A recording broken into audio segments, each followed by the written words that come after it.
अधिकृत उमेदवार आहेत, आपली माणसं आहेत, हक्काची माणसं आहेत. म्हणून आपल्याला पुन्हा या चिन्हासोबत बटन दाबून प्रचंड बहुमताने विजयी करायचं आहे. माझ्या प्रभाग क्रमांक 13 मधील सुजाण मतदार बंधू आणि भगिनींनो, आपल्याला गटारीचा प्रश्न निर्माण झालेला आहे. गटारी बुजलेल्या आहेत, उपसायला माणसं येत नाहीत. रस्ते खराब झाले तर दुरुस्त करायला माणसं येत नाहीत. कारण 2.5 वर्ष कोरोनाचा काळ, त्यानंतर प्रशासकीय व्यवस्थेमध्ये यांना जाब विचारणारा कोणी उरलेला नाही. आपले प्रश्न प्रलंबित ठेवण्याचंच काम आतापर्यंत झालेलं आहे. इथून पुढे आपल्याला या प्रशासनाला जाब विचारण्याकरता हक्काची माणसं, आपल्या विश्वासाची माणसं, भरोसाची माणसं महानगरपालिकेमध्ये पाठवावे लागणार आहेत. माझ्या मतदार बंधू आणि भगिनींनो, आपल्याला या लातूरला हे शिक्षणाची पेठ आहे.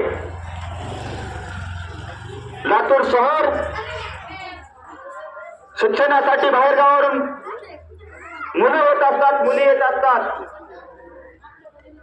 त्यांना आपल्याला असुरक्षित भावना निर्माण झालेली आहे, त्यांच्या मनामध्ये भीती बसलेली आहे. सुरक्षिततेचा महत्वाचा प्रश्न आपल्याला सीसीटीव्हीच्या माध्यमातून पूर्ण करायचा आहे. आपल्या प्रभागामध्ये सीसीटीव्ही बसवले जातील. आपल्याला स्वच्छ पिण्याच्या पाण्याचा पुरवठा करण्याकरिता आपल्याला पिण्याच्या पाण्याचा स्वच्छ पुरवठा करण्याकरिता आपला राज्यकर्ते मुख्यमंत्री देवेंद्र फडणवीस यांनी एक वॉटर ग्रीड नावाचा संकल्प राबवलेला आहे. दर दिवसाला पाणी पुरवावं अशी आमची महाराष्ट्र शासनाची, देवेंद्र फडणवीसांची इच्छा आहे. माझ्या मतदार बंधू आणि भगिनींनो, येत्या काळामध्ये आपल्याला लातूरला ट्रॅफिकची समस्या निर्माण होत आहे. लातूर शहर झपाट्याने विकसित होत असताना वाढती वाहनांची गर्दी लक्षात घेता आपल्याला आउटर रिंग रोडची गरज भासत आहे. या आउटर रिंग रोडवरून मेजर ट्रॅफिक वळवण्याकरिता आपण एक रिंग रोडची संकल्पना मांडलेली आहे आणि ते मंजूर सुद्धा आहे. त्यानंतर अख्खा राज्य सरकारच्या योजना जर पाहिल्या, सर्वात महत्वाची लाडकी योजना जी आहे ती लाडकी बहीण योजना महाराष्ट्र राज्याचे मुख्यमंत्री आदरणीय श्री देवेंद्र फडणवीस यांनी आपल्या समोर मांडली व प्रत्यक्षात रस्त्यावर उतरवली. या योजनेचा फायदा अनेक आमच्या महिला भगिनींनी उचललेला आहे.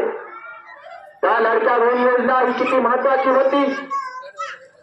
पुन्हा गरिबांनी त्यासाठी पत्रासाठी तेच पैसे घेऊन पत्र्याने घर बनवलं. कोणी लेकरा बाळाच्या ट्युशनची फीस भरली, कोणी शाळेची फीस भरली, वह्या पुस्तकांसाठी तो पैसा कामी आला. यावरून या योजनेची व्याप्ती आपण जाणून घेऊ शकता. आदरणीय श्री पंतप्रधान नरेंद्र मोदी साहेबांनी एक योजना आणली. त्या योजनेचं नाव आहे अन्न सुरक्षा योजना. त्या योजनेच्या माध्यमातून आपण मोफत राशनचा उपभोग घेत आहोत. माझ्या मतदार बंधू आणि भगिनींनो, राज्यात आणि केंद्रात जर भाजपचे